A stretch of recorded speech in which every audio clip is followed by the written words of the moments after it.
le dernier cours, on avait parlé des, euh, des règles de base, disons, des principes de base de l'ouverture aux échecs. Puis les principes de base de l'ouverture aux échecs, c'est mettre un pion au centre, sortir le cavalier fou, rocker rapidement, sortir le restant. Et c'est pas mal ça, jusqu'à ce que les tours soient connectés. Mais ce qui se passe, c'est si l'adversaire ne fait pas ça, qu'est-ce qu'on fait? Et là, je vais vous montrer une ouverture, un genre d'attaque qui est souvent appelé comme le coup du berger, qui apporte au mat du berger, peu importe le berger, je ne sais pas trop quoi ça va faire avec, mais regardez bien à peu près qu'est-ce que ça ressemble. Il peut avoir comme plusieurs genre je ne sais même pas si on peut pas appeler variantes, mais des coups différents, mais ça revient tout à la même chose. L'idée, c'est quand même intéressant, c'est de travailler sur le fait que le pion F7 ou le pion F2, parce que les noirs peuvent s'essayer aussi, euh, c'est le pion qui est seulement, à l'ouverture de la partie, protégé par le roi. Fait qu'il rend ce pion-là un peu faible déjà d'avance. Alors, supposons que les noirs jouent là, qui essaye d'être bon joueur. Je vais mettre un pion au centre, comme monsieur a dit. Euh, les blancs jouent ici le fou. Alors là, les noirs commencent à demander, OK, qu'est-ce qui se passe? Qu'est-ce qui se passe? Ils devraient jouer cavalier fou habituellement. Ça fait, OK, c'est correct, mais le fou, regardez bien, attaque déjà le pion F7. Les noirs, supposons qu'ils décident, les autres, si les noirs suivent vraiment ce qu'on a appris, ils pourraient déjà développer le cavalier, puis la dame ne pourrait pas se rendre là. OK? Bon, ça fait que là, déjà là, ça aiderait. Euh, mais ils décident, disons, de jouer le fou. OK? Les blancs jouent la dame là. Bon, ils attaquent le pion là. OK? Puis ils attaquent le pion là.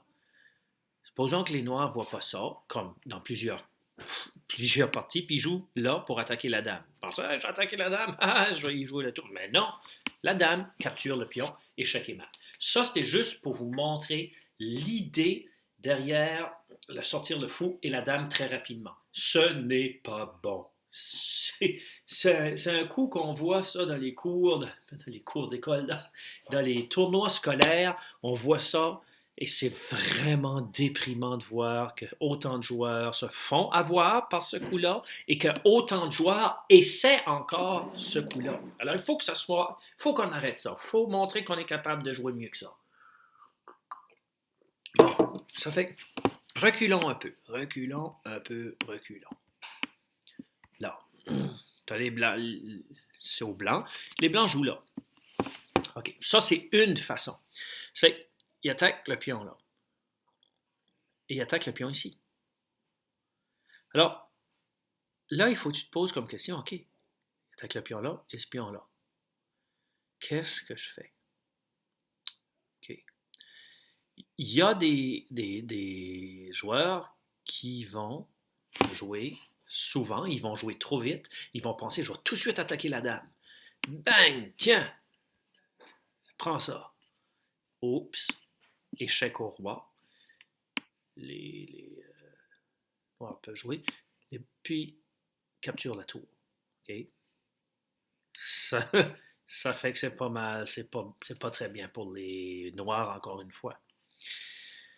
Euh, ça fait il faut que tu penses. Il faut que tu prennes le temps de penser. Ça, c'est une autre chose. Prendre le temps de penser aux échecs, c'est pas mal. C'est une prescription assez importante. Alors, euh, il faut que tu protèges ce pion-là, que ça veut dire, et ce pion-là en même temps.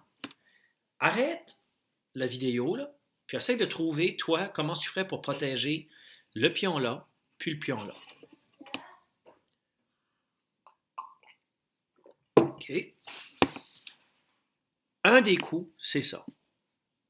Possiblement que c'est le meilleur coup dans cette position ici. Tu protèges, tu sors ta dame, oui. Ta dame n'a pas sorti autant que l'autre. Tu protèges ton pion, puis tu protèges ce pion-ci. La raison pourquoi tu ne peux pas faire ici cavalier fou, sortir, c'est parce que l'adversaire a fait quelque chose de différent, de quelque chose de bizarre. Il a sorti sa dame trop vite pour essayer de te faire échequer mal. Mais après, toi, tu vas continuer à faire tes principes d'ouverture. Supposons que là, c'est aux blancs à jouer. Les blancs décident, ouh, qu'est-ce que j'ai fait là? Il faut que je fasse de quoi de bon. Puis ils décident de sortir le cavalier. OK. Protège. Attaque le pion. une deuxième fois. Ça fait que ce pion ici là, est attaqué 2 fois par la dame et le cavalier. Il y a plusieurs bons coups ici. Tu pourrais juste jouer là, protéger le pion de nouveau. Tu pourrais jouer le cavalier là, qui est bon, qui sort une pièce en même temps, qui est pas mal bon. Puis déjà là, tu peux remarquer que la dame commence à avoir plus de difficultés où est-ce qu'elle est. Parce que la dame blanche que je parle. OK? Supposons que les blancs décident de rocker et que là, les noirs commencent à attaquer la dame. Puis souvent, la dame peut se retrouver dans des positions où est-ce qu'elle ne peut pas se sauver. Là, elle peut encore se sauver, elle peut aller là ou là, mais elle va être dans les chemins. Elle est comme fatigante. Si les noirs font attention, non seulement les noirs vont égaliser le jeu, mais ils vont possiblement avoir un avantage aussi. OK. J'aimerais juste vous montrer aussi que ça se fait aussi avec les noirs. Il y a des gens qui vont essayer de faire ça avec les noirs, qui est pas meilleur. Puis, je vous dis, comme c'est vraiment dur sur les nerfs parce que il y a des gens qui pensent qu'à tout coup, ils peuvent faire ça, ce truc-là, puis battre tout le monde. Ben, les échecs, c'est pas... On joue pas au tic-tac-toe, là. Ça fait... OK. Regarde donc maintenant. Les noirs peuvent faire la même chose. Ils peuvent faire comme des genres de gestes de même. Mais si tu suis ce que je t'ai dit dans les autres vidéos, qu'est-ce qui est mieux d'avoir un pion au centre, d'avoir deux, tu joues là, puis qu'est-ce qu'il peut faire? Il peut pas. Okay? Il peut pas essayer de mettre le fou là tout de suite. Okay? Ça fait que ça donne un avantage directement. Mais supposons que les blancs font pas ça, puis qu'ils m'écoutent pas, puis qu'ils font quelque chose comme ça. Les noirs font ça. Ils jouent là. Les noirs jouent là. Ah, je vais attaquer la dame, yeah! Et choquer mat. Bon, ça fait que ça joue avec les noirs et les blancs. C'est sûr qu'il y a des gens qui se sont, si on peut parler, spécialisés dans ce genre d'attaque-là. Alors, je vais vous montrer quelques exemples, parce qu'il y a des gens de ce mat-là, c'est qu'il y a des gens qui ont fait ça toute leur carrière d'échecs scolaires, puis qui s'en ont bien sortis. Ça ne veut pas dire qu'ils sont des meilleurs joueurs, des bons joueurs d'échecs nécessairement. C'est qu'ils jouaient contre des joueurs qui étaient encore beaucoup plus faibles qu'eux autres. Ça fait qu'il faut arrêter de faire ça. Puis, il faut surtout être capable d'arrêter l'autre de le faire. Parce que c'est comprenable. Si ça fonctionne à tous les fois, ben peut-être que c'est comme logique de continuer à le faire. Fait qu'il faut essayer de comprendre comment l'arrêter. Fait que je vais vous montrer quelques façons que des gens vont essayer de le faire. Par exemple, supposons que je joue ici, E4. Okay. Les noirs jouent là, 5, et bon. Le fou joue là. Le cavalier joue là. Puis là, il y en a qui vont jouer la dame ici. OK. OK. Très mauvais coup. Un très, très mauvais coup, mais qui peut fonctionner si les noirs ne font pas attention. Alors, juste pour vous dire, les noirs pourraient jouer tout de suite ici puis empêcher ce qui va se passer, mais ça ne dérange pas vraiment parce qu'ils pourraient jouer le fou là. Et là, les blancs vont essayer de déloger, parce que les noirs suivent jusqu'à maintenant les principes d'ouverture. Ils vont essayer de déloger le cavalier. Ça fait. Puis l'idée, c'est si le cavalier s'enlève, OK, supposons que le cavalier s'en va ailleurs, la dame mangerait là, capturerait là, puis ça serait échec et mat. OK, c'est ça l'idée. Fait que les noirs vont pousser G4, puis aussi triste que ça puisse paraître, dans plusieurs cas, ça se peut que les noirs jouent là, ils poussent. Oups, ils attaquent mon cavalier, je l'enlève, puis les blancs capturent, échec et mat.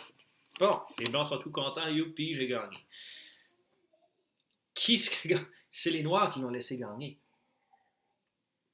Mais comme vous avez pu voir, il y a plusieurs façons que les noirs auraient pu s'en sortir. Donc, je faisais un peu exprès, mais vraiment dans la vie de tournoi que j'ai vu, c'est des choses qui arrivent très souvent. Il y a aussi des joueurs qui sont un peu moins subtils là, ou un peu moins intelligents des fois qui vont jouer, des joueurs qui vont jouer E3. Ils ne vont même pas mettre un pion au centre, ils vont jouer E3 directement. Ils vont jouer le fou là. Le cavalier sort, disons, malgré que ce serait mieux le cavalier ici pour préparer le roc. La dame sort là. Il joue le pion là. Échec et mat. Alors, c'est tout des cas vraiment assez étranges et pas mal déprimants. Mais comme je vous dis, si tu suis ce que j'ai dit, ça ne devrait pas arriver. Et il faut que tu saches que si l'autre ne suit pas les principes d'ouverture, c'est qu'il veut te faire de quoi? Il est en train d'attaquer trop rapidement. Il t'attaque trop rapidement. Tu dois lui démontrer que son attaque est trop rapide. Et ça, c'est en suivant les principes d'ouverture, mais aussi en regardant, OK, qu'est-ce qu'il me veut faire? Qu'est-ce qu'il veut me faire? Alors, ça, c'est pas mal ce que c'était pour aujourd'hui. Et je vous invite à jouer des parties contre des adversaires que vous connaissez, et leur dire d'essayer, s'ils connaissent les genres d'échecs et maths, là, comme tant de coups, là, d'essayer de vous attaquer de cette façon-là, qui n'est pas bonne, pour voir si vous êtes capable de vous défendre. Alors, de pratiquer vraiment, une fois tu pratiques, une fois c'est l'autre, jusqu'à ce que vous savez comment vous protéger. Mais il ne faut jamais oublier que les principes de base d'ouverture, ça fonctionne. C'est pion au centre, cavalier fou, tu roques rapidement, puis après tu continues à sortir. Alors, c'est ce que c'était pour Obsidian Chess. Merci beaucoup et à la prochaine. Obsidian Chess.